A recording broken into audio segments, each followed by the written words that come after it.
We're just going to make it up. Hello, this is Echo Chernik, and you are listening to The Professional Artist live on 107.7 United Public Radio, and also on YouTube at youtube.com/Echo Chernik. And I am currently at RadCon in Pasco, Washington, which is one of my favorite conventions ever. And I am here with an awesome artist named Jamie Walton, who I've just ran into, and who I've known for a couple of years now. Mm-hmm. So, hi, Jamie. Hi. Hopefully, you guys will hear us okay. It's we've got a little bit of background noise because we're at a convention. Mm-hmm. So, I have to tell you a little bit about RadCon. This is, I think, one of my favorite conventions. It really is. It's a nice big convention, but you still have the hometown feel, so it's not super big and overwhelming and stuff like that. But you still get to have that like big sci-fi fun and stuff like that. Yeah, I don't even know how many people we get here. It's not huge. It's pretty small. It's a fairly small convention, but it's not like small by any means. Well, I was the guest of honor here, I think, in 2017, and they brought me out here, and I wasn't sure what to expect, and I was just they treated me really well, and the people were just so nice and so friendly, and it was like coming over to like family. Everybody was just like. It is like a big family. It's like a big family, and what I like about it is that when you're sitting there at the table, people are bringing all their animals by. They're like, like people walk in with an iguana, and then a snake, and then a hairless cat, and then a dog that's dyed like bright pink. And that's my favorite thing because most of my art's about animals anyway. So I'm just like, bring me all of your babies. I know. So your art has a lot of colors. So. Yeah. So all right. So tell everybody about your art. Well, how do I describe my art? It's psychedelic. Very psychedelic. Psychedelic. I live in a fantasy world, and I just try to share that with everybody. Gnomes ran my world when I was a little kid to the point that like I believed that they lived in the bottom of stoplights and would like ride to the top of them every day and like go behind the little stoplights and run the lights and stuff like that. And every time my mom would curse at the red light, I'd be like, darn those gnomes. And I just like slowly but surely learned how to illustrate what was going on in my head and like bring all those colors to life as much as I possibly could. And it's been a joyride ever since being able to share that with everybody else. Yeah. Robbo says we look like we're having fun. We're definitely having fun. Oh, yeah. Lots of fun. Here comes a dog with little purple feet and a tutu. The best little fake tutu dog. Yeah. So, and most of our listeners, by the way, are on the radio, so we have to describe everything. Totally fair. But yes, big descriptions. So yes, you have a lot of mushrooms in your art and a lot of psychedelic colors, very very bright colors. Oh, there goes a purple dog, a bigger sort of mangy looking purple dog, but we won't judge. Right. So we don't judge. My artwork looks a lot like maybe if Lisa Frank took maybe a trip to the 60s-ish. Somebody roofied Lisa Frank, and maybe a little. Took her to space once or twice. Lisa Frank, don't leave your drink unguarded. Unguarded around me. Lisa Frank, it's like, I'll be right back. I'm going to go to the restroom. And came back and all of a sudden did some art. Next thing we know, we have strange visitors. So, and then, I picked up a bunch of cool stickers from you for my gift shop that has all the bats with all the queer flag colors and everything. So you have all the flags. Yes. So my project each year has been to start a different type of animal with the queer flag and make them each instead of just like a cookie cutter stamp of each pride flag, like a lot of the stuff that I see where it's just like the same image, just a different flag. And I'm like, we're individuals, we need differences and stuff like that. And that's just my personal take on it. Hold on, Robbo says he lost the sound. Robbo, you still have sound from us? Can you hear us okay? The problem with being on site is that sometimes can have some technical difficulties. Hopefully we have sound. I'm just checking. You keep talking and talk about your art while I check the sound. Totally fair. One of the ones that I just finished was moths that I did, like as the joke Pride Moth instead of Pride Month. So I did all of the Pride moths, and then I'm starting Pride raccoons. Oh, yeah, we're talking about the Pride raccoons. They're very resemblant of like the Care Bear Cousins esque style or whatnot. Very fluffy and lovable, and keep them going. And you want to have something joyful and pleasant to look at, and keep that queer joy rolling. Yeah, yeah. So yeah. So now you are. Do you? What do you? How are you? What are your pronouns? Do you identify as? I go by she, her, they, them. Okay, cool. So I truly, from day to day, honestly, I could be described as a non-binary person. I'm a weird gremlin. Honestly, Depends what you feel like. If gremlin was a pronoun, that would be my pronoun. That makes sense. Yeah. Did you hear the one about the non-binary gold prospector? Mm-mm. They found gold in them their hills. I love that joke. So I told my kids I identify as transparent. My pronouns are who, where. They're like, Mom, please stop talking. Just stop. Just so, stop. No, I'm a cool mom. So. But yeah, no, I live in Bellingham, where all that is very respected and very important, and I love that about where I live very much. So totally understand. So yay, our sound is back on. We're being heard. I feel so heard today. I feel so respected. And I love your glasses, by the way. Oh, thank you. They're so colorful. I try to be a walking rainbow most days. Yes, I can tell that by your skirt. So, but So what other shows do you do? Do you do a bunch of shows? I do. I'm working towards doing bigger conventions and stuff like that, but I do a lot of like different art markets and stuff like that around here and stuff like that. Okay. Slowly I'm working my way. I've been hiding under a rock for a very long time, and I'm generally a very gremlin-y, yeah. Very introverted person, and so I have the perfect partner to like slowly push me. Sound introverted. She pushes me out. I'm not buying that you're introverted at all. It's the mask. I could put one on real good. Yeah, that's good.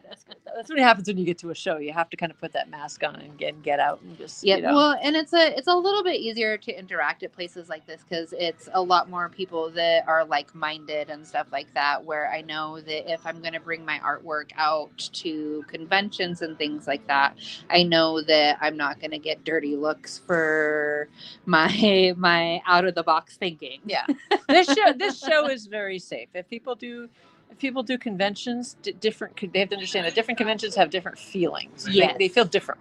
This one is very, very safe space feeling. You can be yourself. You can dress any way you want. You can feel safe here, not feel threatened if anybody makes you feel uncomfortable. You can go to anyone who's running it and it will be handled appropriately, which is nice. So. Other conventions, you might not feel quite as safe, Mm-hmm. So, if you go to one show and have a bad experience, that's not representative of all shows. Correct. Find one that you like, and then they can become your family. So yeah, definitely. Exactly. And this is very family-ish. That guy was just walked by carrying a body. Okay. I'm not gonna question. So we don't ask. So don't ask. Don't I don't think it was a real body. I hope not. Not the way the foot was. Not the way the foot was moving. So there's but there's in the courtyard tonight. There's a fire show, mm-hmm. which is gonna be interesting because there's a bunch of snow on the ground. So yeah, it should be really pretty with all the snow and stuff like that. Yeah. It's super pretty. It's one of the highlights of the show is the big fire display, mm-hmm. fire spitting, throwing. I love being able to get to see it. I don't know that I'll be able to get to see it this year because some of my help has to go or whatnot. So I'm going to try and send my partner over to see it because I know she loves that kind of stuff too. So and you're in the annex. This show's a little bit unique. It has the dealer hall, mm-hmm. which is cool. We've talked before about. I'm talking to the artist now. We talked before about how art shows are set up. There's usually the art show and then the dealer hall, and this one's a little bit different. This says the dealer hall and then the art show, and then it has what's called the annex, which is, since it's running a hotel, the annex is like a basically one wing of hotel rooms that they've taken the beds out of, or sometimes take the beds out of, and then people can actually rent the hotel rooms as these like little market places and vendors. And you're in the annex. The vendors can set up their own little shops. Yeah, they send you a form about a week or two before how much of the furniture you want removed and stuff like that, and you get to decide. Is perfect for a goblin shop, right? So it's like this. It's like this old timey village, and you just go down this hallway, and you're like in this old timey village, and there's like a person that sells like nothing but like taxidermied items. So like one room's full of skulls and furs, and one room's full of nothing but jewelry, and one room's full of like, beautiful, queer, awesome art with raccoons, and and one's got tarot readings, and one's got caffeinated marshmallows, which obviously I haven't had any of. No, I wouldn't. Why would you say that? No caffeinated marshmallows here. And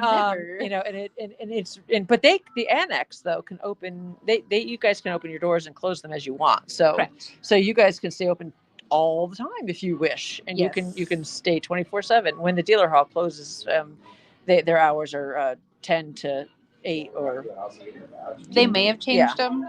Last time I was down there, it was like 10 to 7 that they had the Saturday going, so that people could enjoy some of the shows and stuff like that. Yeah. So and the annex was like the annex just does whatever it wants. Yeah. The annex. So you guys so basically, if you wanted to go watch the fire show, you just shut the door. Annex is kind of just our anarchy. It's anarchy, which is really cool. And I noticed it's growing around the corner this year, which that's is really what they should name it. Instead of the vendor annex, they should the vendor anarchy. So which is a really neat way to run a show, and it's just neat. So, and then of course there's the panels, which are all over the hotel. And there's parties, and they do. I notice after hour events tonight that are 18 plus. I think they have a hentai bingo tonight. Yeah, that looks just interesting. But I'm going to go to the panel on boudoir photo shoots, I think. Oh, cool. Because I think I can probably contribute to that, because I do a lot of. I'm actually doing one next weekend. You do a boudoir photo shoot? Yeah. Oh, neat. Yeah. Well, I thought I could contribute to that, because I do a lot of sexy pieces, and I thought, maybe I'll pop my head in and see if anybody has questions about. Yeah, no, it's something I always wanted to do for myself, because I am obviously have always been the artist. I wanted to make myself the art for once. Nice. So you're excited? I am beyond excited. Do you have special clothes to wear? Is it going to be nude, or is it going to be? It's going to be a little bit of both, and it's going to be me and my partner. I'm so excited. Oh, exciting! Exciting. So, did you have a photographer picked out? Yes. She's very trustworthy. She does beautiful. Oh, I love her skirt. Sorry. There's a beautiful costume that just walked by. That is. Squirrel moment. Is a beautiful. All right, so let's describe the costume. It's Galaxy Space Mage. Galaxy Space Mage with rainbows and holographic and blue hair, and we're on a podcast, by the way. Oh, gosh. So, and mostly it's radio, so we're describing. Hold on, I'll see if I can. For those on YouTube, you can take a look. And corset with lots of beautiful. I even made the bags. Gorgeous with beautiful planets. And there's boots with stars on them, shiny boot stars, and this is beautiful. Here, take a picture. And amazing. So gorgeous. So anyway, sorry we get distracted by the beautiful cosplay. I am very big on the squirrel moments. So what were we talking about? Oh, boudoir. Yes. So, how did you go about picking a photographer? So we actually met kind of organically through friends and stuff like that. I found her website and stuff like that, and we have slowly been talking over the years. And we've known each other several years, and she's been trying to get me in her studio and stuff like that. And she finally was running a deal, and I finally had the money, and I was like, you know what? Let's do it. Cool. That's amazing. So I know a lot more people that are, getting boudoir photo shoots of them, and it can be a really positive experience, especially if you're doing it with your partner. Well, and that's what I especially for myself and my body journey and stuff like that, because I have had such trouble with my body in general with chronic illness and my spine and having to basically relearn how to walk and stuff like that at certain points and stuff like that. It's a way of falling in love with my body again and learning to love me and this journey that I'm on. Yeah. And you don't have to, and if you have a good photographer, or you don't have to wait till you're like at a perfect size or whatever. They work with the way you look and to make you look ideal. And she does amazing plus size work. Yeah. So, because there's definitely ways to sculpt a person to get to look perfect without diminishing who they are. Correct. Because you don't have to make somebody look all skin and bones to make them look beautiful.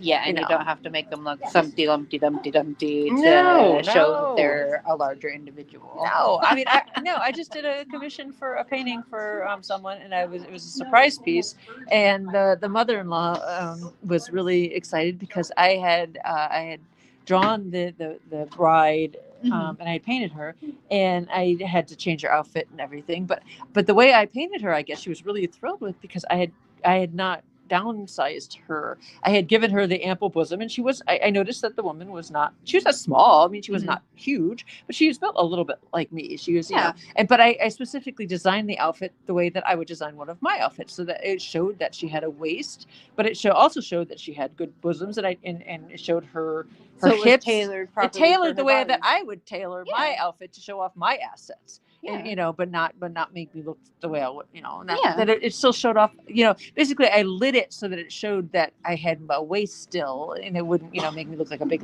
blob. That's how I tend to do my human size drawings and stuff like that. Yeah. I mean, you can light things so that it shows curves and ways, and you can cut patterns in ways that it emphasizes an hourglass, where maybe it's like a little bit of an optical illusion, but you can do a lot with optical illusion, that you draw the eye in certain ways that is pleasing, I mean, art in general is about tricking the eye into believing that what they're seeing on the paper is real. Yeah. So, like, how far do you want to take it? Like right now, what you're wearing a corset and cleavage, and you see the cleavage. Yep. And then your corset draws you in and then down. to the rainbows, which are vertical. Yep. And if you were horizontal, it would be wider. And you said it's vertical, so it goes. See, it's all about leading the eye, and gives me height, and it gives you height. So same thing with art.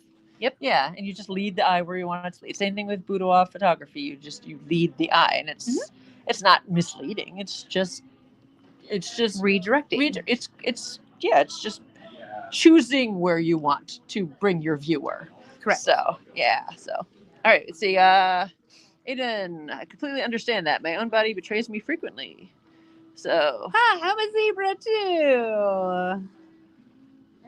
You're what? Ehlers-Danlos syndrome as well. I don't know what that is. It's sounds an familiar. issue with the collagen in your body where it doesn't work properly, and so your joints will go out of place all the time, and your skin is far stretchier than it should be. And there's just 18 bajillion comorbidities that go with it. Okay.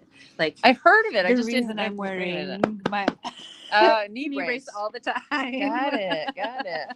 Zebra. Why is it called Zebras Unite? Well, because if you're standing in a pack of horses and you hear hoofbeats and stuff like that, and you're talking to the doctor and there's I hear hoofbeats. All I see is horses, but it could be a zebra. Okay. I thought it had something to do with your lines of Blaschko, which are the individual lines. The individual lines that only cats can see, all right. So to explain, your body actually has lines on it that's under UV light. Under UV light, that humans can't see, and it's they're on your skin. Actually has patterns on it, and if you Google it, they're the lines of Blaschko, and you're actually patterned. Everybody's patterned a little bit different, which is kind of cool. But cats can see them, but we can't see them, and that's makes you look like a zebra. Super unfair. But my daughter Kat actually and my husband actually, you can see theirs in certain areas. My husband's around their hips, and my daughter has it under her arm.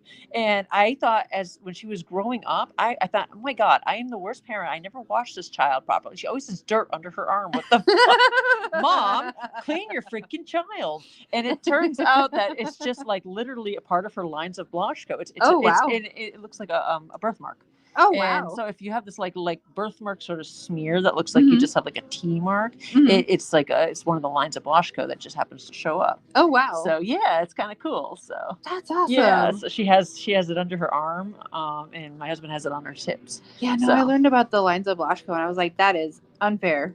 So yeah, I know. I want to see the lines of Blasco. I would like to see everybody's stripes, please. Well, I'm gonna have to bring you over and show you here. Kid, lift your arm up. We want to look at your lines of Blasco.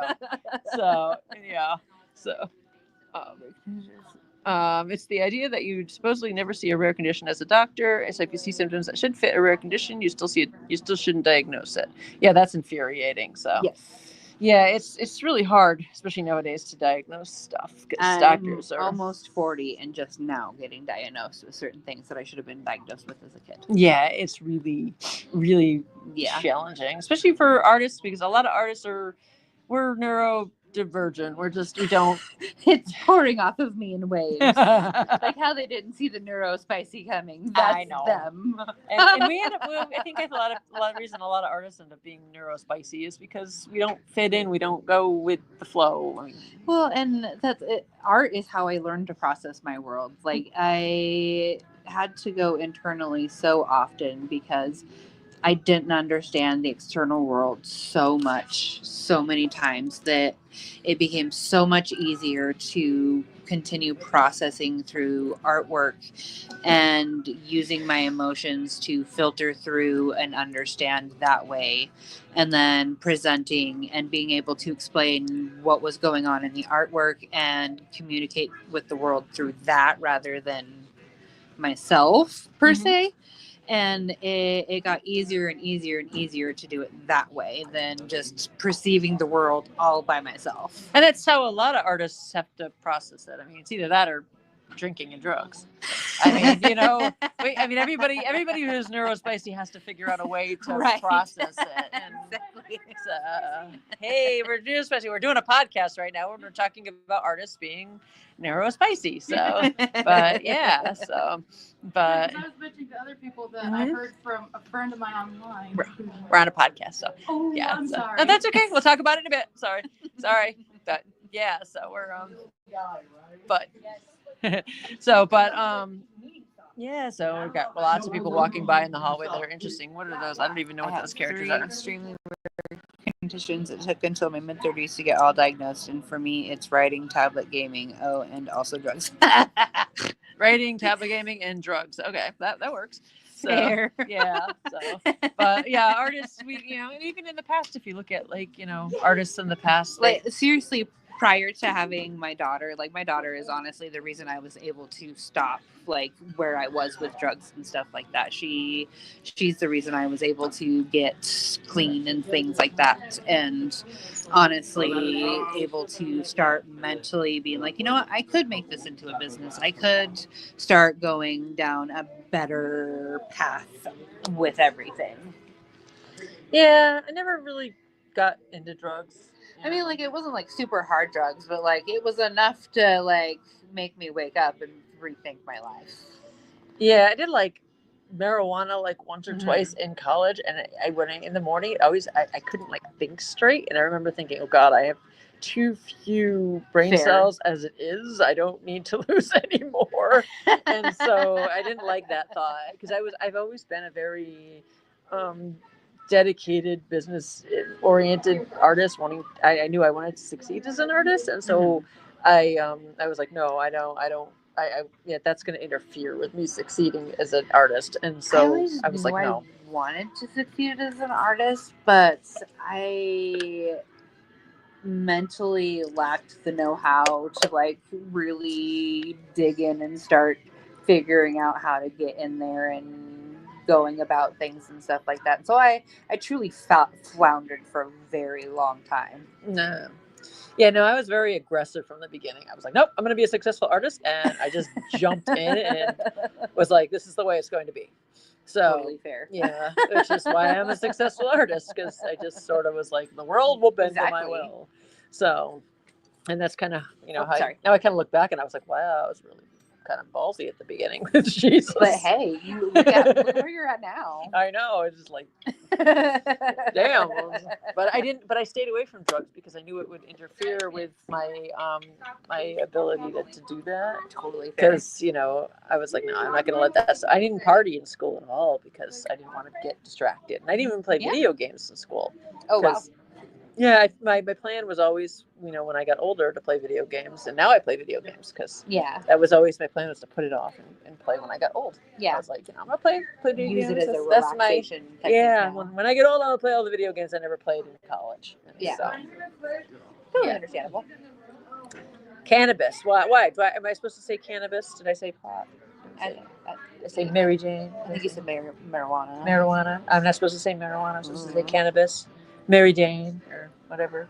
Whatever the kids are saying nowadays. I don't know. To use? I guess there's a specific term. Maybe. I'm uncool. I don't know these things. I am truly uncool too. I'm supposed to say cannabis. I don't know. Right. I do not partake. I mean, I'm weed friendly. I guess I just don't.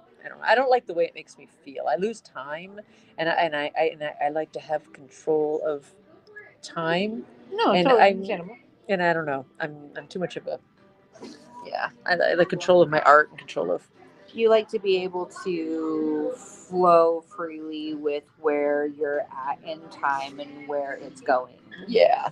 So, I don't know. I guess I'm a business minded artist. I want to be successful as an artist. I'm a creative minded. Yeah, I guess whatever. That's good too, though. So I can tell that by the psychedelic art. No, they were correcting themselves. Oh, okay. So that's okay. So I don't know. I always get those things wrong. So all right. So let's back to what we were talking about. We were talking about art. A lot of things. Yeah. So you're local here, and born and raised. And then, did you go to art school or? I did not go to art school. I took some art in high school, and then I did a couple drawing classes in a little bit of college that I took, and then the rest has been self-taught. Cool. Oh, and I didn't ask, where can people find your art online?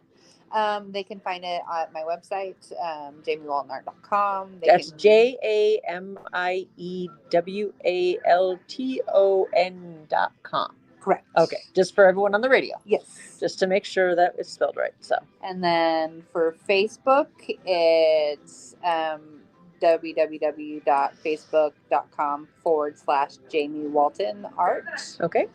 And Instagram, it's at jamie.walton.art.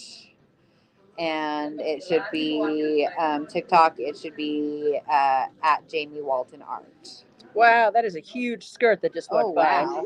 Oh, that is an impressive amount of skirt. Yes, it is. And you have a beautiful tail. Right. I'm talking about her tail, not her butt. Looks like it's a tiefling. Yay. And no AI, obviously. No. So. Lord, I rant about it all the time to my partner, to be honest. We are at RadCon, RADCON, in Pasco, Washington, which is the Tri-Cities area. And I didn't find out till like my third year here that actually stands for Radiation Con, right? Yep. I didn't know that. I thought it was like rad, cool, man. Yeah. And I didn't know that for like 3 years. And it's like numbered. It's like the way that RadCon's numbered is weird. It's by, I believe, the leap year. It's by the leap year or something. Yeah. So yeah, but it's a really cool, different con. I like this con. Yeah, it's a fun little convention. It's quirky. It's very family oriented. I love that when I get here, everyone's like, "Hey, hey." But of course, like my first year when I was the guest of honor, I had all these extra tarot decks, like tons and tons and tons of color your own extra tarot decks. So I put them in like all of the gift bags for everybody, and so like everybody thinks I'm like awesome now because they all have like merch. So I'm like, so people are like, just they just like, as soon as I show up here, they're like, "Hey, you want stuff?" And they just keep like giving me things. So it's really funny. So it's kind of good, it's kind of good to bribe people. So totally bribery is a good thing. I totally understand that. So the first thing I did was bribe the minions. Hey, I bribe my workers all the time. Yeah. Yeah.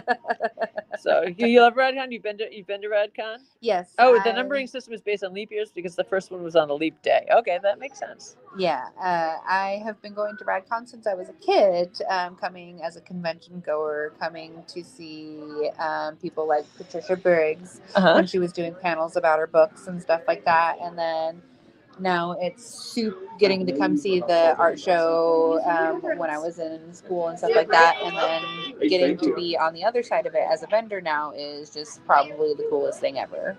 There's a lot of kids here. Yes, but very good involved kids, not like screaming annoying kids.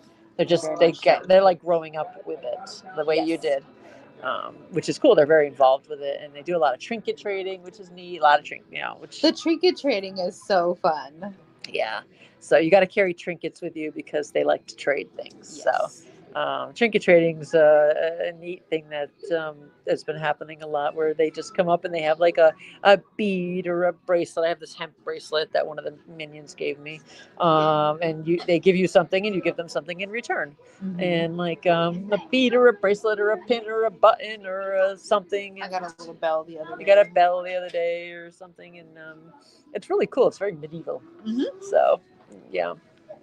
I love the costumes going by. We're like in the best. This is the best so spot. Fun to see. I know. We're just on this random couch in this hallway, and there's wizards and warriors and anime characters, and somebody that just walked by with about 15 lasagnas. Right. And I was like, "Ooh, that looks good." Is that my dinner? Yeah, I know. and there's the tiefling. The tiefling. Yeah. And, yeah, so no, this is one of my favorite conventions. Yeah, I go to. So do you travel to other conventions? I am attempting to get into other conventions, but a lot of the other conventions, especially around in Washington, are the huge conventions. So they have giant wait lists and stuff like that. Yeah. So I'm on the wait list for a lot of them, and I fingers crossed that eventually I'll be off the wait list and get to go to them. But I do travel and I do other events and stuff like that and have all kinds of fun. So, but hopefully more big conventions too. Yeah. One of these days, I'd love to see what my new home would inspire in your mind, Echo. I'm in the process of moving to Malta. Ooh, Malta. I think a lot of the area would fit perfectly with your art. You're moving to Malta. Wow, that's random. They have bees in Malta that only live in Malta, don't they? Aren't they the blue ones? I don't know. I just remember there's bees that only live. No, those are Australian. They only live in Malta. That they don't let them out of Malta. They're very protective of their Maltese bees. I remember. I read about that for a Shadowrun character. You learn a lot, researching for Shadowrun campaigns. So. Yeah. So that was a fun game, by the way. Yeah, I still play Shadowrun. I have a lot of artwork I do for the role-playing game Shadowrun. So, yeah, the country is named after the Greek word for honey. So, yeah, you learned a lot when you're researching for role-playing games and for artwork and stuff. And oh yeah, especially my Zodiac series that I just did. The different pieces that are going into it. I'm researching and stuff like that. People just look at it that's pretty, and did you know you learn so many I'm probably on so many watch lists from my search history, right.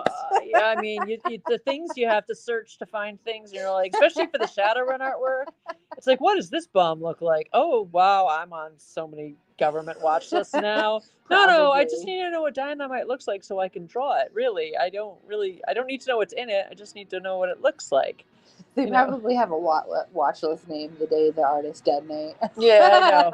But what does C4 look like when applied on the door? I just need to know what it looks like correctly so that, I'm not trying to apply it. I just want to know what it looks like. I just need to trying to draw it, man. Just trying to draw it. So, I don't physically have it on me. Yeah. I don't have it. I don't want to order it. I'm not looking to order it. So I once tried to find. All right. So I once went. This is a funny story. I once went to try to order a tea that they weren't making anymore. And it was an orange cream tea that I really, really liked. And it sounds like a random story that's going off the tracks, right? But I was like, oh, they don't make my tea. And I'm looking and looking and looking. And I was like, I'm going to buy up the tea because they don't make it up. And I was really disappointed. And I ended up at an arms site where they could buy guns. Oh, wow. I'm like, what the fuck? And they're like, I'm like, oh, I can click here, buy my tea. And they're like, there's this lists of guns I could buy. And I'm like, who the hell did I get from orange cream tea to buying guns? I'm like, what the fuck? Yeah, what? You had one thing. I was just looking for orange cream tea, and now I can buy guns. But by the way, what bullets does it come with? No, I no. Yeah, and it was like legitimately looking because it was not what it was like. It was like one of those sites that was bad enough designed that you're like, that's got to be real. See me, I was looking up some rope tying stuff, and then Google was like, "Are you sad? Here's some like depression stuff," and I'm like, "You look like you're trying to kill yourself. How can I help you with that?" I'm not trying to die. No, I'm not trying to kill myself. I just need to know how to tie this rope. It's like, no, I wasn't looking up gunpowder tea. Gunpowder is a type of tea. I was looking up orange cream tea, not gunpowder tea. How does oleander tea taste? Yes, how does oleander tea taste? You know, what does the face you make look like?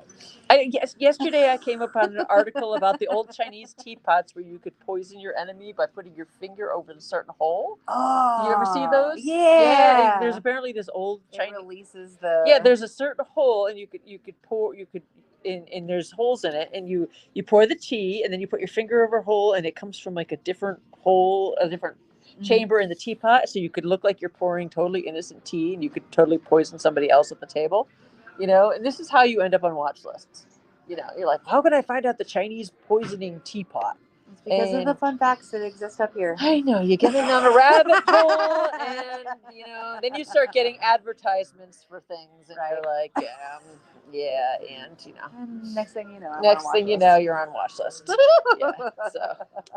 slightly bitter. Or don't ask you how you know that. How do you know that? How do you know that oleander tastes slightly bitter? Don't eat oleander. Oleander is poisonous. You don't want to have any sort of oleander. Actually, if oleander leaves and flowers drop in a puddle, apparently, and a cow drinks from that puddle, the milk can be poisonous. I learned that. There were oleander in Florida, so I did research on that.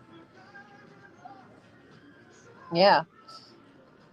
So then that would be like the poisonous milkmaid. Can you imagine the piece that would come from the poisonous milk? Yeah, the poisonous milkmaid. Oh, mad honey. Have you ever looked at mad honey? That's from the rhododendron plant, I think. There's a certain time of year that honey is harvested with the bees. The bees, I think it's from the rhododendron plant. The bees harvest the honey from the rhododendron plant, and that's the honey that if we eat it, it makes you it can kill you, but it also kind of makes you high and stuff like that before it, kills you and stuff. I've never heard of that. Well, that's the time of year that they leave the honey for the bees. Because the bees can eat it just fine, but but it is not good for people to eat. Yeah. And that's when the rhododendrons are in bloom, and that's the mad honey. You don't want to eat that honey.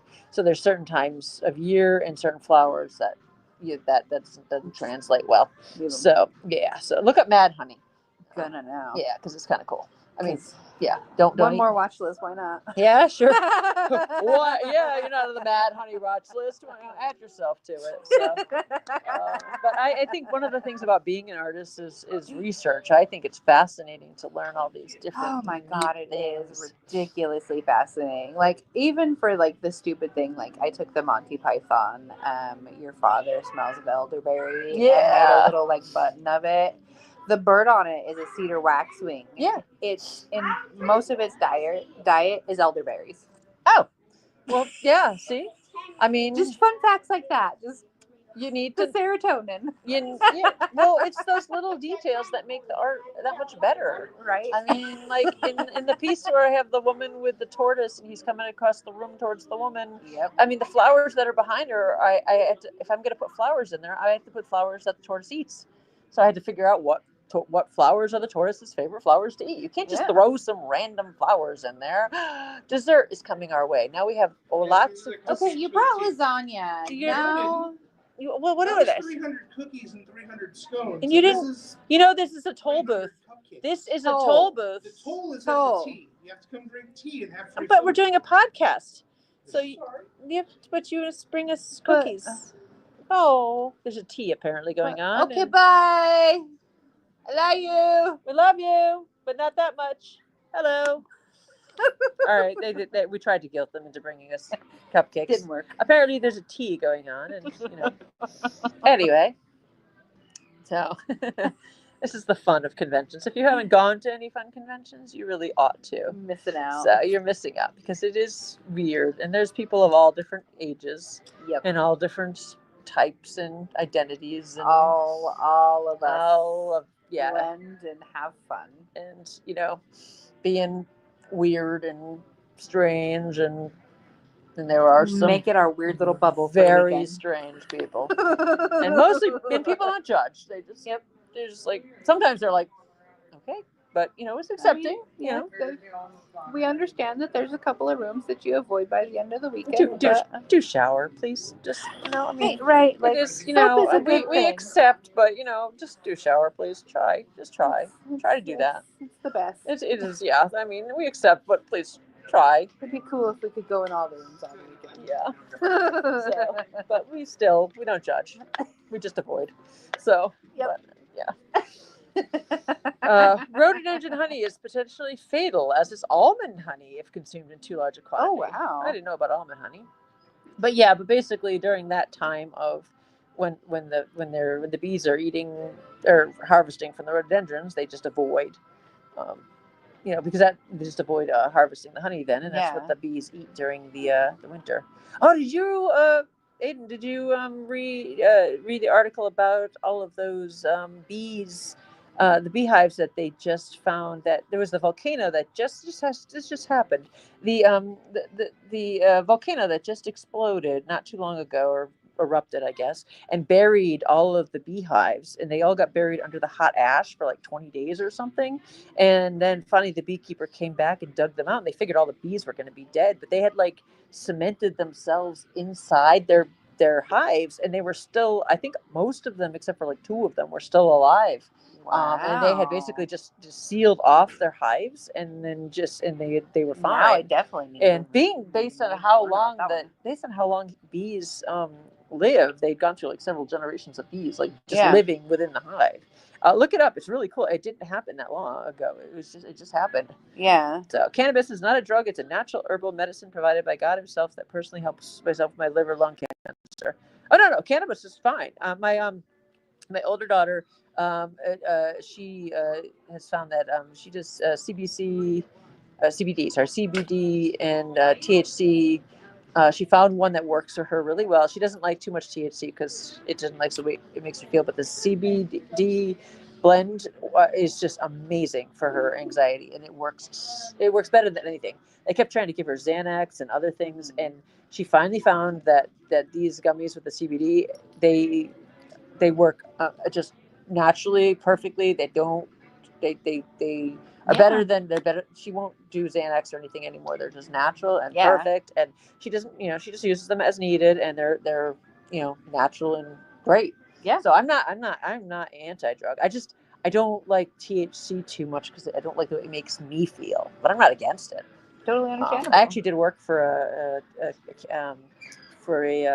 a cannabis company. I had all the edibles I wanted. They're like, oh yeah, you can have all the edibles you want. I'm like, great, that's a waste. I just don't like, I like to have control of my time and stuff, and so I keep track of things. Yeah, so that's just a me thing. Effectively. So.